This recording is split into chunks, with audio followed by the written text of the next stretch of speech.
السلام علیکم ورحمۃ اللہ وبرکاتہ۔ الحمد للہ رب العالمین، والصلاة والسلام علی سید الانبیاء والمرسلین وعلى آلہ واصحابہ اجمعین، اما بعد، فقد قال الله تبارك وتعالى في كلامه المجيد والفرقانه الحميد: أعوذ بالله من الشيطان الرجيم، بسم الله الرحمن الرحيم. ما آتاكم الرسول فخذوه وما نهاكم عنه فانتهوا واتقوا الله إن الله شديد العقاب. صدق الله مولانا العظيم وصدق رسوله النبي الكريم، ونحن على ذلك لمن الشاهدين والشاكرين، والحمد لله رب العالمين. اللهم ألهمنا رشدنا وأعذنا من شرور أنفسنا، اللهم وفقنا لما تحب وترضى من القول والفعل والنية. رب اشرح لي صدري ويسر لي امري واحلل عقدة من لساني يفقهوا قولي، آمین یا رب العالمین. بزرگان محترم، برادران مکرم، عزیز ساتھیو و دینی بھائیو،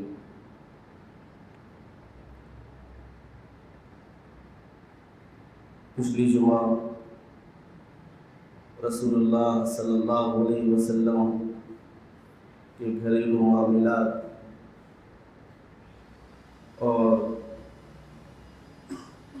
آپ کے گھریلو بعض احوال آپ حضرات کے سامنے بیان کیے گئے تھے، اور یہ بتایا گیا تھا کہ رسول اللہ صلی اللہ علیہ وسلم کی گھر کے باہر والی زندگی جیسی تھی ویسے ہی گھر کے اندر والی زندگی بھی تھی، اور اللہ تبارک و تعالیٰ نے رسول اللہ صلی اللہ علیہ وسلم کی زندگی کے ان دونوں حصوں کو امت کے سامنے رکھا ہے تاکہ اس سے امت دیکھے اور پرکھے اور پھر اس کے مطابق اپنی زندگی گزارنے کی کوشش کرے. یہ بات بھی میں نے گزشتہ بتائی تھی کہ دنیا میں بہت سے لوگ گزرے ہیں عہدوں کے اعتبار سے، مال کے اعتبار سے، شخصیت کے اعتبار سے، لیکن اگر آپ غور کریں گے تو آپ کو پتہ چلے گا کہ ان لوگوں کی اندرونی زندگی کچھ اور ہوا کرتی تھی اور بیرونی زندگی کچھ اور ہوا کرتی تھی. وہ اپنے گھر کے اندر کچھ الگ ہوتے تھے اور باہر کچھ الگ ہوتے تھے، لیکن رسول اللہ صلی اللہ علیہ وسلم کی حیات طیبہ کی یہ خصوصیت ہے کہ رسول اللہ صلی اللہ علیہ وسلم جیسے باہر ہوتے تھے ویسے ہی گھر میں ہوتے تھے، اور جیسے گھر میں ہوتے تھے ویسے ہی آپ باہر بھی ہوتے تھے. گویا کہ زندگی کے یہ دونوں چیزیں سب کے سامنے ہیں اور دونوں میں ذرا برابر فرق نہیں. رسول اللہ صلی اللہ علیہ وسلم کی باہر کی زندگی سے ہمیں بہت کچھ ملتا ہے، اسی طرح اندرونی زندگی سے بھی ہمیں بہت کچھ حاصل ہوتا ہے. ازواج مطہرات رضی اللہ عنہما کے ہم شکر گزار ہیں، پوری امت شکر گزار ہے کہ انہوں نے رسول اللہ صلی اللہ علیہ وسلم کی خلوت والی زندگی کو ہمارے سامنے پیش کیا، اور رسول اللہ صلی اللہ علیہ وسلم کی جلوت والی زندگی بھی ہمارے لیے اسوہ ہے، نمونہ ہے، اور خلوت والی زندگی بھی ہمارے لیے اسوہ ہے اور نمونہ ہے. رسول اللہ صلی اللہ علیہ وسلم کے گھر کے شب و روز کیسے گزرا کرتے تھے. جب آپ گھر میں داخل ہوتے تھے تو گھر سے باہر نکلنے تک آپ کے معمولات کیا ہوتے تھے. سیرت نگاروں نے بڑے تفصیل کے ساتھ کتابوں کے اندر اسے درج کیا ہے، اور الگ الگ ابواب کے ذریعے سے اسے تقسیم بھی کیا۔ رسول اللہ صلی اللہ علیہ وسلم جب گھر میں جاتے تو آپ کی عبادتوں کا انداز کیا ہوتا تھا؟ بعض عبادتیں وہ ہیں جو گھر کے باہر انجام دی جاتی ہیں، جیسے مسجد میں فرض نمازیں ادا کی جاتی ہیں۔ اس کے علاوہ اعلاء کلمۃ اللہ کے لیے آپ نکلتے تھے، وہ بھی ایک عبادت کا انداز ہے۔ لوگوں کی خدمت کیا کرتے تھے، وہ بھی ایک عبادت کا انداز ہے۔ لوگوں کی مدد کرتے تھے، وہ بھی ایک عبادت ہے۔ لیکن گھر میں آپ جاتے تو مخصوص عبادات کیا ہوا کرتی تھی اور اس کا انداز کیا ہوتا تھا، یہ ایک عنوان قائم کیا ہے۔ اور دوسرا عنوان یہ ہے کہ رسول اللہ صلی اللہ علیہ وسلم جب گھر میں داخل ہوتے اور اہل خانہ کے ساتھ آپ رہتے تو ان کی تعلیم و تربیت کیسے فرمایا کرتے تھے۔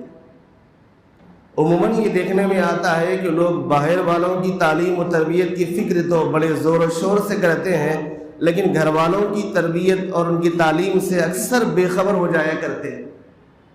یہ بہت بڑی ایک کوتاہی ہے اور بہت بڑی ایک خامی ہے، جس کا نتیجہ آگے چل کے یہ ہوتا ہے کہ یہ شخصیت جب تک رہتی ہیں لوگ انہیں سراخوں پر بٹھاتے ہیں، اور ان کے گزرنے کے بعد یہ تو لوگوں کی نظروں میں ان کی اولاد وہ مقام حاصل نہیں کر پاتی، یا اگر مقام انہیں مل بھی جاتا ہے تو باپ کی جو شخصیت تھی، جو قابلیت تھی، وہ قابلیت اولاد میں نہیں آ سکتی، جس کی وجہ سے دھیرے دھیرے وہ بھی گمراہ ہوتے ہیں اور ان کے ساتھ والوں کو بھی گمراہ کرتے ہیں۔ رسول اللہ صلی اللہ علیہ وسلم کی حیات طیبہ چونکہ قیامت تک کے لیے اور آپ کی زندگی کا ہر گوشہ، ہر شخصیت کے لیے، ہر شخص کے لیے بہترین اسوہ اور نمونہ قرار دیا گیا، چاہے وہ گھر کے باہر کا معاملہ ہو یا گھر کے اندر کا ہو۔ رسول اللہ صلی اللہ علیہ وسلم کی زندگی کا ہر گوشہ بہترین نمونہ ہے۔ تو اللہ کے نبی صلی اللہ علیہ وسلم گھر میں جب داخل ہوتے تو گھر والوں کی تعلیم و تربیت کی کیسے فکر فرمایا کرتے تھے، ان کی تعلیم و تربیت سے گھر والے کیسے پروان چڑھتے تھے اور ان کے اندر دینی مزاج کیسے پیدا ہوتا تھا، یہ اگر کسی کو سیکھنا ہے تو رسول اللہ صلی اللہ علیہ وسلم کی گھریلو زندگی سے آدمی کو سیکھنا پڑے گا۔ اگر آپ اپنے گھر والوں کی تربیت کرنا چاہتے ہیں، بیوی بچوں کی تربیت کرنا چاہتے ہیں، گھر کے ماحول کو دینی بنانا چاہتے ہیں، اسلامی ماحول بنانا چاہتے ہیں اور اسے پروان چڑھانا چاہتے ہیں، تو رسول اللہ صلی اللہ علیہ وسلم کی گھریلو زندگی انہیں دیکھنا پڑے گا۔ رسول اللہ صلی اللہ علیہ وسلم گھر میں تشریف لے جاتے تو تعلیم و تعلم کا نظم فرماتے تھے، ان کی تعلیم بھی فرماتے تھے، انہیں تلقین بھی فرماتے تھے اور ساتھ ساتھ میں ان کی تربیت بھی فرمایا کرتے تھے۔ یہ دوسرا عنوان۔ اور تیسرا عنوان ہے کہ جب آپ گھر میں تشریف لے جاتے تو گھر کے کاموں میں ہاتھ بٹاتے تھے یا ہاتھ نہیں بٹاتے تھے۔ رسول اللہ صلی اللہ علیہ وسلم جب گھر میں ہوتے تو گھر کے چھوٹے موٹے کام آپ بھی گھر والوں کے ساتھ خود کیا کرتے۔ اور یہ بھی عموماً دیکھنے میں آتا ہے کہ جو آدمی ایک بڑے مقام پر فائز ہو جاتا ہے اور ایک عہدہ اس سے حاصل ہو جاتا ہے تو آدمی یہ سمجھ جاتا ہے کہ مجھے نہ باہر کے کام کرنا ہے نہ گھر کے کام کرنا ہے، اور ان کاموں کو کرنے کو وہ مایوس سمجھتا ہے، عار سمجھتا ہے۔ رسول اللہ صلی اللہ علیہ وسلم کی حیات طیبہ ان سب لوگوں کے لیے بہترین نمونہ ہے، چاہے وہ کتنے ہی بڑے عہدوں پر فائز ہو۔ رسول اللہ صلی اللہ علیہ وسلم سے بڑی شخصیت نہ کوئی پیدا ہوئی ہے، نہ قیامت تک کوئی پیدا ہوگی، بلکہ کہنے والے نے صاف انداز میں یہ بات کہہ دی ہے، بعد از خدا بزرگ تھی قصہ مختصر۔ بات دراصل یہ ہے کہ رسول اللہ صلی اللہ علیہ وسلم اللہ تبارک و تعالیٰ کے پاس، اللہ تبارک و تعالیٰ کے بعد وہ عظیم شخصیت ہے کہ جن سے بڑی پھر کوئی شخصیت نہیں۔ رسول اللہ صلی اللہ علیہ وسلم باہر بھی اپنے کام خود کیا کرتے تھے اور گھر میں بھی اپنے کام خود کیا کرتے تھے، بلکہ گھر والوں کے کاموں میں ہاتھ بھی بٹایا کرتے تھے۔ یہ تیسرا عنوان۔ اور چوتھا عنوان یہ ہے کہ گھر میں بچوں کے ساتھ آپ کا انداز کیا ہوتا تھا، بڑوں کے ساتھ آپ کا انداز کیا ہوتا تھا۔ عموماً جو بڑے لوگ ہوتے ہیں ان کا انداز گھر میں بالکل الگ ہوتا ہے، گھر والے بھی ان سے خوف کھاتے ہیں، بچے بھی ان سے خوف کھاتے ہیں، وہ ان کے قریب نہیں آتے اور وہ اس کو بڑاپن سمجھتے ہیں۔ رسول اللہ صلی اللہ علیہ وسلم کی حیات طیبہ ہمیں بتاتی ہے کہ شخصیت چاہے کتنی ہی بڑی ہو جائے، بچوں کے ساتھ آپ جتنا محبت سے رہیں گے بچے آپ کی تعلیمات کو سیکھیں گے، آپ سے قریب ہوں گے۔ ورنہ بچے جیسے جیسے بڑے ہوتے جائیں گے آپ سے متنفر ہوتے جائیں گے، پھر وہ آپ سے ڈریں گے آپ کی عظمت کی وجہ سے نہیں ڈریں گے، بلکہ آپ کی شدت کی وجہ سے ڈریں گے آپ سے. اور جو عظمت کی وجہ سے ڈرتا ہے وہ صحیح احترام کرتا ہے، اور آپ کی جو شخصیت اور آپ کی وہ جو روح ہے وہ اگر آپ داخل کرنا چاہتے ہیں، اس کی وجہ سے آپ ڈرانا چاہتے ہیں، تو سامنے تو وہ ڈرے سہمے رہیں گے لیکن آپ کی تعظیم ہرگز نہیں کریں گے. رسول اللہ صلی اللہ علیہ وسلم جب گھر میں داخل ہوتے تو بچوں کے ساتھ انتہائی محبت اور پیار کا معاملہ فرمایا کرتے. یہ چوتھا عنوان ہے. اور جب رات کا وقت آتا تو رسول اللہ صلی اللہ علیہ وسلم کی رات کی عبادتیں کیا ہوتی تھی یہ گھر والے ہی بہتر جانتے ہیں. رسول اللہ صلی اللہ علیہ وسلم جب سفر میں ہوتے تھے، کسی جنگ کے لیے آپ تشریف لے جاتے یا کسی اور کام کے لیے آپ تشریف لے جاتے، تو ازواج مطہرات میں سے کسی ایک کو آپ ضرور لے جاتے. تو تب بھی جو ہے اگر خلوت کی عبادتیں ہیں وہ جاننے کے لیے گھر والوں سے بہتر کوئی اور جان نہیں سکتا. تو رسول اللہ صلی اللہ علیہ وسلم رات میں کیا عبادت کرتے تھے اور عبادت کا انداز کیا تھا، عبادت کا طریقہ کیا تھا، اور کیا کیا عبادتیں آپ کیا کرتے تھے، وہ اگر جاننا چاہتے ہیں تو رسول اللہ صلی اللہ علیہ وسلم کے ازواج مطہرات سے بہتر کوئی اور جان نہیں سکتے. یہ 5واں. یہ ساری چیزیں، ان سب کا تعلق رسول اللہ صلی اللہ علیہ وسلم کی گھریلو زندگی سے. اور عموماً ہم جو رسول اللہ صلی اللہ علیہ وسلم کی جو سیرت طیبہ بیان کرتے ہیں وہ باہر کے حالات تو بیان کرتے ہیں، گھر کے حالات بیان نہیں کرتے. حالانکہ گھر کی اصلاح کی زیادہ ضرورت ہے باہر کی اصلاح کے مقابلے میں. اور کہنے والے نے بڑی اہم بات کہی ہے کہ جب آپ گھر کی اصلاح کریں گے تو خود بخود باہر بھی آپ کا سدھر جائے گا. آپ اندرونی بنا لیجئے، باہر آپ کا سنور جائے گا. فرد کو بنائیے، فرد سے اشخاص ہوں گے، اشخاص سے معاشرہ بن جائے گا. آپ گھر کو درست بنا لیجئے اور فلاں بھی گھر کو درست بنا لے اور وہ بھی گھر کو درست بنا لے. اگر ان سب کے گھر درست ہو جائے تو معاشرہ خود بخود درست ہو جائے گا، پھر باہر درست کرنے کی ضرورت پیش نہیں آئے گی. رسول اللہ صلی اللہ علیہ وسلم کے جو گھریلو زندگی ہے اس سے پردہ اٹھانا بھی ضروری ہے، اور رسول اللہ صلی اللہ علیہ وسلم کے گھریلو زندگی کے احوال لوگوں کو بتانا ضروری ہے، اور یہ بھی سیرت کا اہم ترین حصہ ہے. اسی مناسبت سے میں نے گزشتہ جمعہ بات شروع کی تھی کہ رسول اللہ صلی اللہ علیہ وسلم اپنے ازواج مطہرات کے ساتھ کس طرح زندگی گزارا کرتے تھے. اور یہ بھی بڑا اہم ترین عنوان ہے اور وقت طلب عنوان ہے، کافی وقت چاہتا ہے اور اس کی بھی خاص ضرورت ہے. شوہروں کو ضرورت ہے، بیویوں کو ضرورت ہے کہ رسول اللہ صلی اللہ علیہ وسلم اپنے گھر والوں کے ساتھ، ازواج مطہرات کے ساتھ کیسے رہا کرتے تھے اور ازواج مطہرات آپ کے ساتھ کیسی رہا کرتی تھی. یہ دونوں چیزوں کو آپ دیکھیں گے تو گھریلو زندگی سنور سکتی ہے. اسی بات کو میں نے گزشتہ بتایا تھا کہ رسول اللہ صلی اللہ علیہ وسلم گھر والوں کے ساتھ امتحانہ مشفقانہ انداز کے ساتھ زندگی گزارا کرتے. سخت اور ترش جملے آپ نے کبھی بھی استعمال نہیں فرمائے اور ان کی ضروریات کا آپ بھرپور خیال فرمایا کرتے. اگر کسی بات پہ اور کسی وجہ سے اگر وہ ناراض ہو جاتے تو رسول اللہ صلی اللہ علیہ وسلم نبی ہونے کے باوجود بھی آپ چونکہ ان کے شوہر ہوتے تھے اس لیے آپ انہیں سمجھاتے تھے اور منانے کی کوشش کرتے. یہ تو بڑا خاص پہلو ہے آپ کا. عموماً یہ چیز جو ہے ہماری زندگیوں سے غائب ہے. شادی شدہ آدمی ہے وہ یہ سمجھتا ہے کہ ناراض ہونا میرا ہی حق ہے، بیوی کا حق نہیں. اور بیوی اگر کبھی کسی بات پہ ناراض ہو جاتی ہے تو اس پر برس پڑتا ہے زبانی اعتبار سے، اور پھر جب اس سے آگے بڑھ جاتا ہے تو پھر تشدد کرنے لگ جاتا ہے، اور جب بات پھر آگے بڑھ جاتی ہے اور مسئلہ پھر جو ہے الجھ جاتا ہے تو نوبت طلاق تک آ جاتی ہے. حالانکہ سمپل سی بات ہے اور معمولی سی بات ہے. آدمی کے مزاجوں کے اعتبار سے فرق آنا یہ انسانیت کا حصہ ہے. انسان ہے، دونوں کے مزاج الگ الگ ہیں، کبھی کبھی فرق آ جا سکتا ہے. میں گھر میں داخل ہوا ہوں، باہر سے آیا ہوں، میرا مزاج کچھ بدلا ہوا ہے اور یہ مزاج گھر والوں کو معلوم نہیں، تو گھر والوں کو جو ہے میرے اس مزاج سے واقفیت ضروری ہے.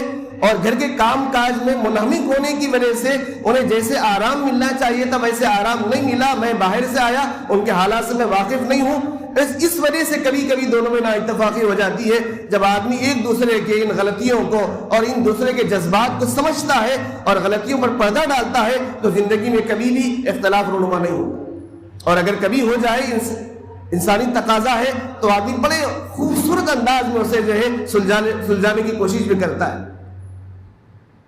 رسول اللہ صلی اللہ علیہ وسلم کی حیات طیبہ میں کبھی کبھی ایسے واقعات بھی آئے, اور ایسے واقعات کا آنا یہ نبوت کے خلاف بھی نہیں ہے, یہ تو انسانی شخصیت ہے, یہ انسانیت کا تقاضا ہے کہ ایسے حالات آتے رہتے. کسی گھر سے کچھ کھانے کے لیے کوئی چیز آئی, ام المؤمنین حضرت عائشہ صدیقہ رضی اللہ تعالیٰ عنہ کے گھر رسول اللہ صلی اللہ علیہ وسلم قیام فرماتے, آپ کی باری تھی وہاں, اور کسی دوسری زوجہ محترمہ کے گھر سے کچھ کھانے کے لیے آیا.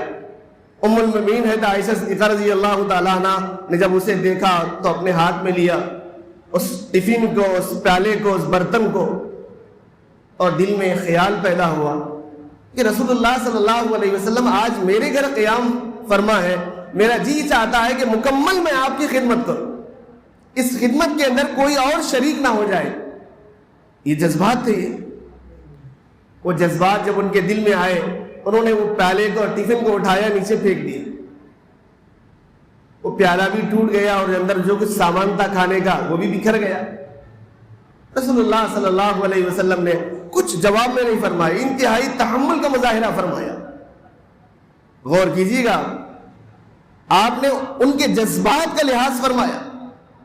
آپ جانتے تھے کہ ام المؤمنین رضی اللہ تعالیٰ عنہا کے جذبات یہ ہیں کہ حضور جب آج میرے گھر تشریف فرما ہے تو زیادہ سے زیادہ خدمت میں ہی کرو, کوئی اور اس خدمت میں مخل نہ ہو, دخل انداز نہ ہو.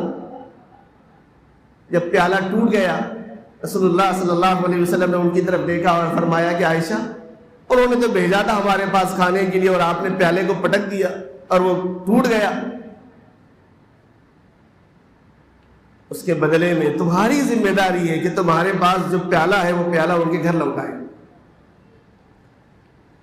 تاکہ جو نقصان ہوا ہے وہ نقصان تو ادا کیا جائے.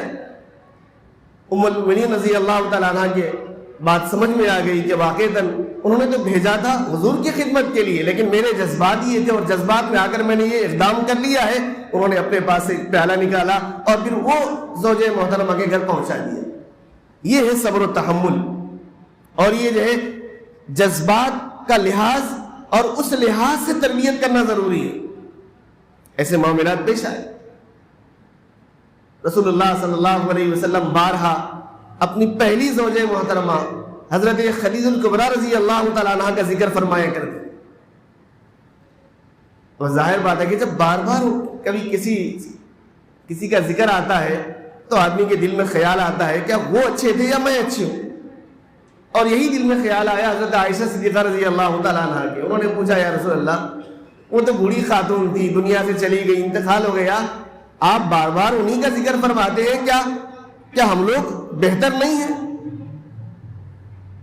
رسول اللہ صلی اللہ علیہ وسلم نے بڑے صبر و تحمل کے ساتھ ان کی اس بات کو سنا اور اس کے بعد فرمایا کہ عائشہ, میں حضرت خدیجہ رضی اللہ تعالیٰ عنہ کو بھول نہیں سکتا. اس خاتون نے ابتدائی اسلام کے زمانے میں میری جو مدد فرمائی ہے اور اسلام کی جو نصرت کی ہے انہوں نے مال کے ذریعے سے, جان کے ذریعے سے, میں کبھی بھی اسے فراموش نہیں کر سکتا. آپ نے بتا دیا کہ جو آدمی اچھائی کے ساتھ زندگی گزارتا ہے اور اچھائی کا یہ نمونہ پیش کرتا ہے انہیں یاد تو کرنا ہی چاہیے.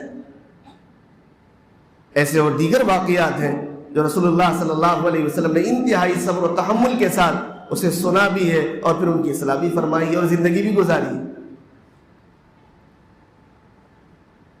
آپ کی عبادات جو گھر میں ہوا کرتی ہے اس کا بھی ذکر کرنا ہے, اور ساتھ ساتھ میں جو تربیت کا معاملہ ہے بچوں کی اس کا بھی ذکر کرنا ہے. میرا جی چاہتا تھا کہ آج کے اس جمعے میں ان دو چیزوں پر روشنی ڈالوں کہ رسول اللہ صلی اللہ علیہ وسلم گھر میں عبادت کیسی کیا کرتے تھے اور بچوں کی تربیت بھی آپ کیسی فرمایا کرتے تھے. رسول اللہ صلی اللہ علیہ وسلم جب گھر تشریف لے جاتے مسکراتے ہوئے گھر تشریف لے جاتے, چاہے باہر کے حالات جیسے.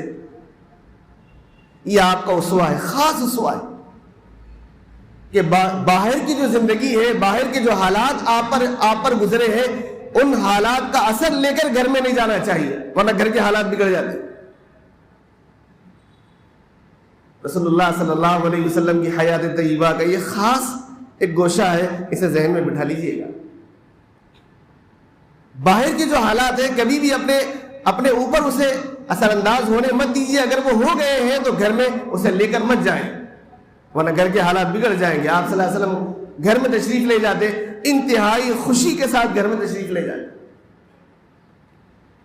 جس زوجہ محترمہ کے گھر آپ کی باری ہوتی تھی وہ تو دیکھ کر باغ باغ ہو جایا کرتی, آپ کا استقبال کیا کرتی تھی. اور گھر میں جب بچے ہوتے تو رسول اللہ صلی اللہ علیہ وسلم بچوں کے ساتھ گھل مل جایا کرتے.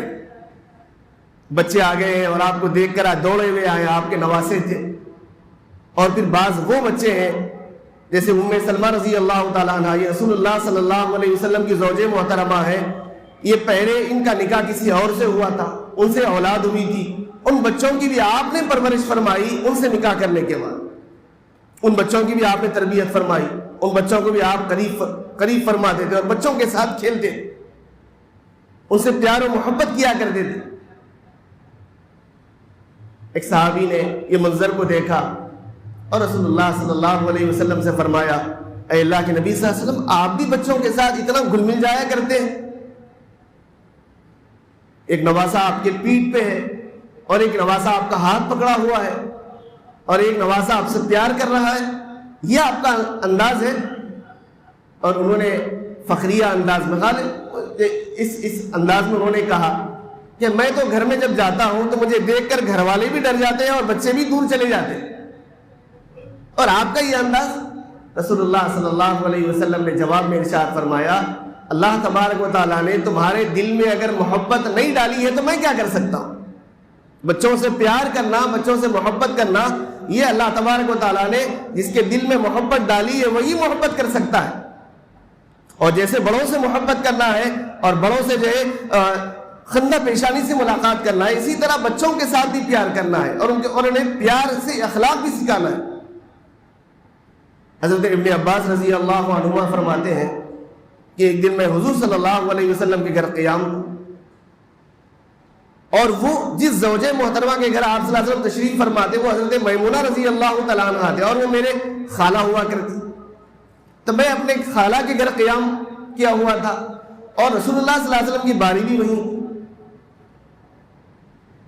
حضور آرام فرما رہے ہیں اور میں بھی لیٹ گیا اور میں سویا نہیں تھا. بعض روایات میں ہے کہ وہ فرماتے ہیں کہ میں سویا نہیں, میں تو یہ دیکھنا چاہتا تھا کہ رسول اللہ صلی اللہ علیہ وسلم رات میں اٹھ کر عبادت کیسی کرتے ہیں. میں دیکھ رہا ہوں آپ تہجد کے وقت اٹھے, آپ نے وضو فرمایا اور نماز تہجد کے لیے آپ نے رکعت باندھی. ابن عباس رضی اللہ عنہ فرماتے ہیں کہ میں بھی آیا, جلدی سے وضو کیا اور رکعت باندھ کر رسول اللہ صلی اللہ علیہ وسلم کے بائیں طرف کھڑا ہو گیا. اللہ کے نبی صلی اللہ علیہ وسلم نماز میں ہیں اور آپ کو یہاں تربیت کرنا ہے اور انہیں سکھانا ہے کہ نماز پڑھنا ہے. اگر امام ہے, امام کے ساتھ ایک ہی مقتدی ہے, اسے کہاں کھڑے ہونا چاہیے. رسول اللہ صلی اللہ علیہ وسلم نے ان کے بالوں کو پکڑا اور اسے جو انہیں آہستہ سے ہٹا کر اپنے دائیں طرف کھڑا کیا, اور گویا کہ نماز ہی کے اندر آپ نے تربیت فرمائی اور فرمایا کہ بیٹے نماز اگر امام کے پیچھے تنہا ہو تو ایسے نماز پڑھنا چاہیے. یہ تربیت فرمائی. حضرت ام سلمہ رضی اللہ تعالیٰ عنہ کے جو صاحبزادے تھے, حضرت ابو سلمہ کے یہ جو بیٹے تھے پہلے شوہر کے, رسول اللہ صلی اللہ علیہ وسلم کی خدمت ہی میں اور آپ ہی کے ساتھ رہا کرتے تھے. کھانے کا موقع آیا, برتن سامنے آیا, انہوں نے ہاتھ ڈالا اور اس کے بعد جہاں جہاں ادھر بھی ہاتھ ڈال رہے اور یہاں بھی ہاتھ ڈال رہے, یہاں بھی ہاتھ ڈال رہے کھانے کے لیے. اللہ کے نبی صلی اللہ علیہ وسلم اس بچے کو جو ہے ان کی تربیت کرنا چاہتے تھے. کیا انداز ہے ان کی تربیت کا, اور ذرا نبوی تربیت دیکھ لیجئے اور ہماری تربیت دیکھ لیجئے, کتنا فرق ہے, کتنا ڈفرنس ہے, زمین و آسمان کا فرق ہے. اور اگر غور کریں تو یہ پتہ چلتا ہے کہ کبھی نبی کی یہ سیرت ہم نے پڑھی ہی نہیں اور کبھی زندگی میں ہم نے برتا ہی نہیں اس کی۔ رسول اللہ صلی اللہ علیہ وسلم نے حضرت ابو سلمہ رضی اللہ تعالیٰ عنہ کے یہ جو صاحبزادے تھے، انہیں آپ نے ان کی تربیت فرمائی، نصیحت فرمائی، اور 3 باتیں آپ نے ارشاد فرمائی۔ آپ نے فرمایا کہ بیٹے جب کھانے کے لیے بیٹھ جاؤ اور سامنے کھانا آ جائے، پہلا کام یہ کہ بسم اللہ پڑھو، بغیر بسم اللہ کے کھانا مت کھاؤ۔ اور دوسری نصیحت آپ نے یہ فرمائی کہ بیٹے سیدھے ہاتھ سے کھاؤ، بائیں ہاتھ سے نہ کھاؤ۔ اور تیسری نصیحت فرمائی کہ اپنے سامنے سے کھاؤ، دوسروں کے سامنے سے مت کھاؤ۔ یہ بچے کی آپ نے تربیت فرمائی۔ کہتے ام سلمہ رضی اللہ تعالیٰ عنہ کے یہ صاحبزادے فرماتے ہیں کہ حضور نے بچپن میں میری یہ نصیحت فرمائی اور یہ میری تربیت فرمائی۔ بچے اگر ساتھ میں کھانے میں شریک ہو جائے، ان کی یہ تربیت ہونی چاہیے، انہیں جو سکھانا چاہیے، ابتدائی سے سکھانا چاہیے کہ اسلامی طرز اور اسلامی طریقہ یہ ہے کہ بسم اللہ الرحمن الرحیم کے ذریعے سے کھانا چاہیے، سیدھے ہاتھ سے کھانا چاہیے، اور اپنے سامنے سے کھانا چاہیے، دوسروں کے سامنے سے نہیں کھانا چاہیے۔